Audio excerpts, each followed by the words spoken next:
Cultivation, WN, Chapter 22, Deathmatch. Inside the Morningwood Pagoda, where most of the sect's administration are dealt with, Su Yang and a group of outer court disciples stood in front of an old man, who was known as Elder Zhou, one of the many elders within the outer court that deals with disputes between disciples.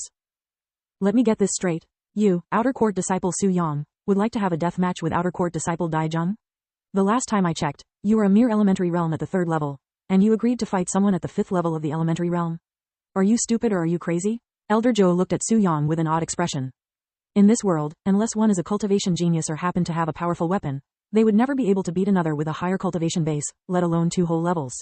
And in Elder Zhou's eyes, Su Yang was only a mere outer court disciple with some talent in his hand techniques, definitely not a cultivation genius.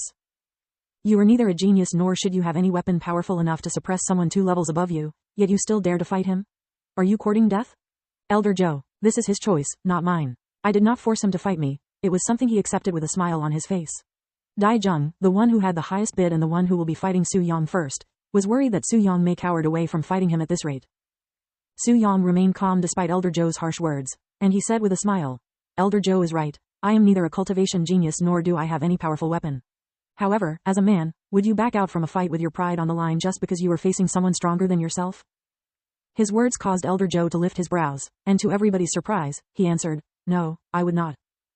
Right, then allow me to fight him.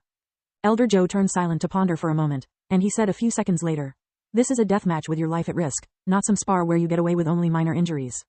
Once you step onto that stage, neither of you are allowed to leave until only one remains in this world. Without needing to think, Su Yang nodded. While we are at it, we might as well schedule everyone here a death match with me, he said nonchalantly, dumbfounding everybody there.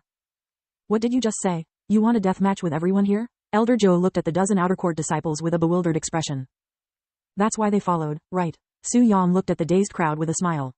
Su Yang, how arrogant of you to think that you will get the chance to fight another person before our death match even started. Are you saying that you are absolutely confident in your victory? Dai Zheng exploded into a rage after hearing Su Yang's words, feeling as though he had his face stomped by Su Yang without mercy. Su Yang glanced at his red face that was bulging with veins and said with a surprised look, Why else would I fight you? To die? Are you stupid? Suuyannng. Just as Dai Zheng was a second away from attacking Su Yang out of anger, Elder Zhou coughed once, instantly forcing Dai Zheng to halt his steps. Where do you think you are, disciple Dai Zheng? Elder Zhou's narrowed gaze caused Dai Zheng to freeze, seemingly petrified by his dangerous gaze. This disciple apologizes to Elder Zhou for overstepping his boundaries. Dai Zheng quickly apologized with a deep bow. Elder Zhou sighed and said, Since the 2 of you want to fight so badly, I shall accept your wish and personally oversee this death match myself. Dai Zheng showed a beaming smile and bowed again. Thank you, Elder Zhou, for giving this disciple a chance to repay his debts. Su Yang snorted coldly at how Dai Zheng truly believes that he would lose to him. He originally didn't plan to dirty his hands with blood so soon after his reincarnation, especially when he still hasn't obtained the pure yang flower.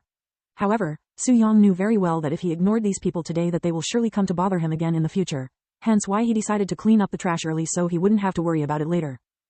When do you want this death match to take place? Elder Zhou asked. As soon as possible, Dai Zheng said as he stared at Su Yang with a menacing look.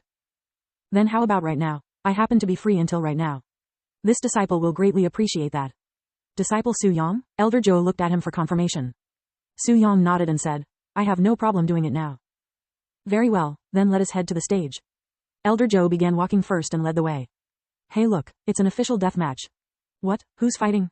The disciples that happened to be around the arena quickly approached the stage when they noticed Su Yang and Dai Zheng climbing the steps. Elder Zhou is overseeing this death match, so it really is official. That's Dai Zheng. Who is he fighting? That's Su Yang. Su Yang is having another death match just a week after his last one. The disciples were clearly excited to witness this fight, especially after hearing rumors of Su Yang defeating Yang Ming, who was at the 6th level of elementary realm. Are the 2 of you ready? Elder Zhou asked the 2 on the stage. Ready. Dai Zheng tightly held the sword in his grasp, his breathing patterns changed. Su Yang played around with the steel sword in his hands. It was a borrowed weapon just for this fight. Before we start, I'd like to tell you a story. A love story between a renowned general and a rogue cultivator, he said in a nonchalant manner, dumbfounding everybody there. A love story between a general and a rogue cultivator? What the hell is going on? Since when did this deathmatch become a place for storytelling? What the fuck are you talking about? Hurry up and fight me, Dai Zheng said in an irritated and impatient tone, his teething itching just to see Su Yang's blood. However, Su Yang ignored him and continued to speak with a calm expression on his face. During the chaotic era, when wars are considered a common sight, there existed a peerlessly beautiful woman, who happened to be a general for some powerful army. Her beauty was said to be devastating enough to destroy continents and her talent with the sword unrivaled.